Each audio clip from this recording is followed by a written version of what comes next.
Hey there, guys. This is Steve with Good Guys to Great Men. Today, I want to talk about one thing in particular when it comes to intimacy and sexuality and leadership.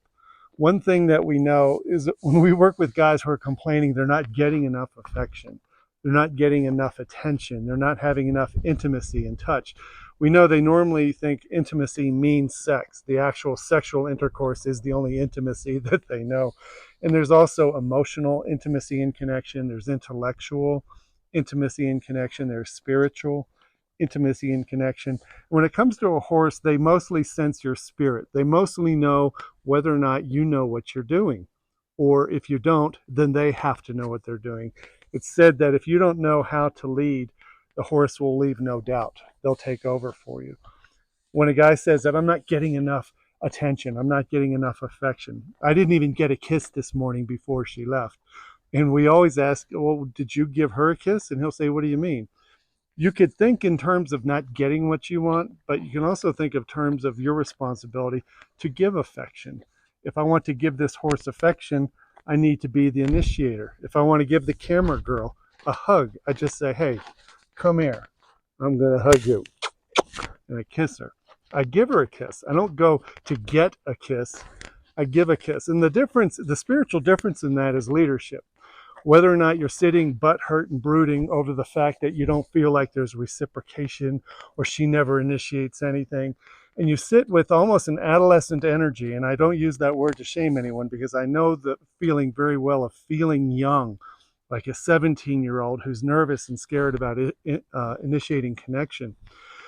Women can sense this too, as horses can. They can sense whether or not you know what you're doing. They know if you're confident or not confident. As soon as they sense you're not sure of yourself, you don't know what you're doing, they will immediately resist. Sometimes you'll call this stonewalling or putting up the barrier or the pillow wall in the bed. That's what we hear about. But if you're not sure, if you're tentative, you're always going to feel resistance. I'm going to take a walk with Paco here, and I'm going to demonstrate in the first part about not leading. It's going to look like I don't know where I'm going. He's going to look uncertain and tentative. And then you're going to hear me pick up my pace of leadership and round the bend and come back up here. And so I want to make sure my dog doesn't get run over here. I'm just going to take off, and this is me not really leading. I'm just kind of walking around. He doesn't even know I want him to come yet. Now I'm pissed off because he's not coming. I'm pissed off. Should I be pissed? He doesn't even care. He's ignoring me. Right? This is the narrative in the head with women. You feel like there's no intimacy because she doesn't pay attention. But what if you ask and you say, hey, let's go this way. I want to go this way. And then just a slight bit of leadership. Just a little bit of leadership.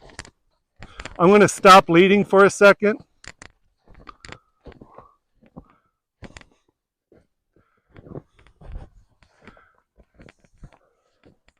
He doesn't know what I want. I haven't asked him anything. I haven't initiated anything. He's going, well, if you're not going to lead, then I'm going over here. I'm going to put up the pillow wall. But what I want to do, I want to walk with him as a partner, an intimate partner. I want him to be close and connected with me. He's even resisting now because I'm not being clear. This is what clear looks like.